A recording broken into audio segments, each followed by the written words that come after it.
Ruiterwag Senior Sentrum het tans 216 lede, waarvan slegs 98% SASSA ontvang. Hierdie lede het hulp nodig met basiese behoeftes, aangesien hul SASSA nie die basiese behoeftes dek nie. Die sentrum lewer 'n broodnodige diens aan hierdie lede.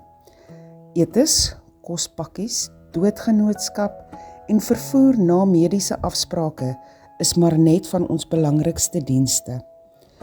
Ons probeer die kostes van etes so laag moontlik hou, wat R10 'n bord is vir die lede.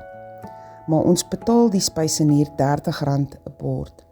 Dit plaas geweldige druk op die sentrum om elke maand die verskil op te maak by wyse van fondsinsameling en borge. 'n Borg van R240 per maand kan 'n lid voorsien van 2 etes per week. Die sentrum het verskeie projekte vir fondsinsameling. Adopt a Granny is een van ons projekte wat ons onlangs begin het. Dit is waar 'n bejaarde lid borg vir etes, doodgenootskap en ook net 'n pakkie gee op spesiale dae soos Moedersdag, Vadersdag en Kersfees. Baie van ons lede het nie familie nie of het geen kontak met familie nie. Ons projek laat hulle nie so alleen voel nie.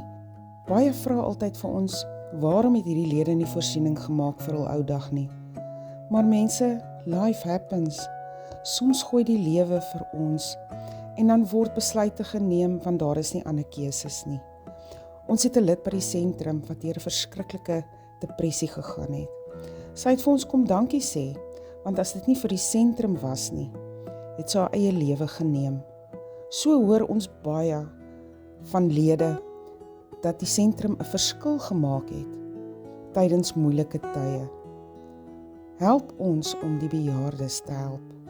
Baie dankie aan u gemeente vir die jarelange ondersteuning, donasies, skenkings. Die gemeente stap 'n lang pad saam met die sentrum en ons glo dat ons nog baie jare saam die pad gaan stap. Sonder u hulp kan ons dit nie doen nie. Baie liefde vir julle.